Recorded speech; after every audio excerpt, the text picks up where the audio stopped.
And Chris Ockley back at the 2014 Missouri Track and Cross Country Association Clinic and Hall of Fame and Awards Banquet, and with Roberta McWoods, longtime Kirkwood coach, who ran at Soldan and then at Mizzou, and longtime coach now. And tell me what it was like seeing the video and then hearing your name and having to go on stage. What was that like? Well, to put all of those experiences and memories all in one place is kind of overwhelming. Sure. You don't think about that as a coach. The years go by and you become passionate and you do all the things that coaches that coach for a long time, they do, and you don't even think about it. You don't bat an eye.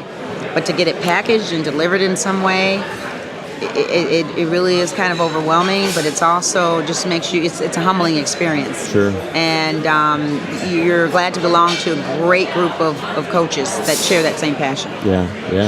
And to be honored, what's that like to be a part of that, that group of coaches that has decided that you're worthy of this honor? What's that like? Well, you do a lot of things you don't realize you get noticed for, and you're not doing it to get noticed. So it's kind of like you need to pinch yourself. From the time that Ryan said you're actually going in, and I had been an officer here, and I've helped with the Hall of Fame and done it.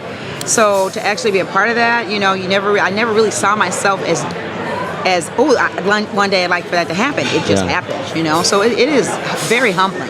Yeah. And tell me where you get your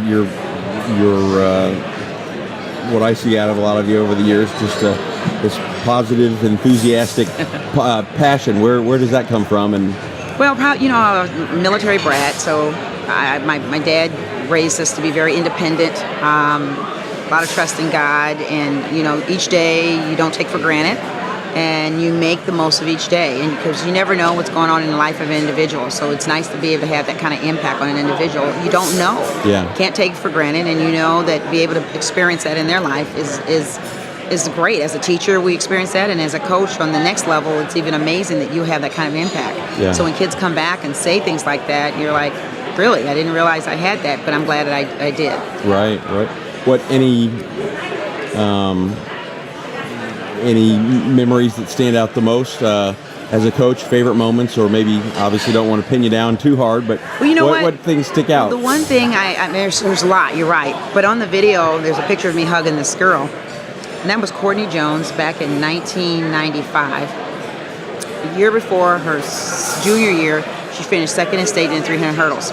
She came back her senior year, and I don't know what she was going through emotionally or physically or whatever. She couldn't win 300 hurdles even in any invitationals. And it wasn't until the sectional meet that we were hosting in our school, she ended up in lane 8, which means she had the slowest time, and ended up winning that and advance into the state meet. To me, what was different from all the other years is that it took courage. So finally, it was nice to see somebody put all that together, put all of that together for a goal. And that's what we teach our kids, to be goal-oriented. And so that's just one of many things that I've seen over life. Well, and you got to enjoy the experience of coaching your own kids. Tell me, and they're successful athletes. Tell me what that experience was like. It is interesting because you had to find that balance of when to be a coach and when to be a parent. And at home, I did my best, tried not to be a coach. Turn it off, Now, if they asked me questions, then of course I did. I remember one practice, Bria, we were doing some drill or something, and I said, well, you get over there, you got to do it too. She goes, but I'm your daughter. I'm like, doesn't matter. Yeah. And what was interesting, her freshman year, so it's the first time I actually really coached her, we'd do drills, her first day of practice.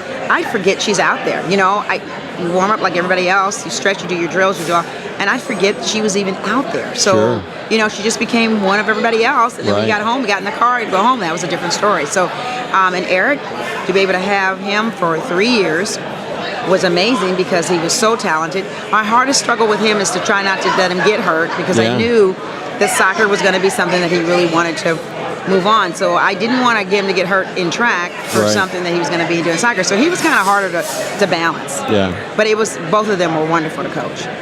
At what point in your life did you decide that, was it high school or college, or that this coaching thing is what you wanted to do? Actually, my senior year, after being coached by Rick McGuire, I saved all my workouts and everything, and Rick McGuire is a very powerful coach himself, and I learned a lot from him and his positive coaching, and I knew I was going to be teaching elementary school, but I said I always can go to the high school and start off a year volunteering.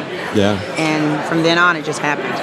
Do you know many other high school coaches that are elementary teachers? Because I don't know that I know any. No, there are not many, and it's funny because people thought I was like a PE teacher because Yeah. they were like, oh, they thought I was in physical education. I'm like, no, I really don't, and the reason is because elementary gets out so much later than the high school.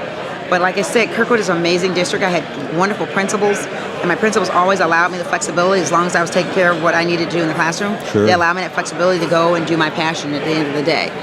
Were there many times that you had to treat your high schoolers like your elementary Very much schoolers so, and all put them the in the time. corner, or? Well, not putting them in the corner, but I said to them on many occasions, I'm talking to you just like I'm talking to my first graders, Yeah. because at the end of the day, they were tired and worn out, and I had to go to that first grade language. Right.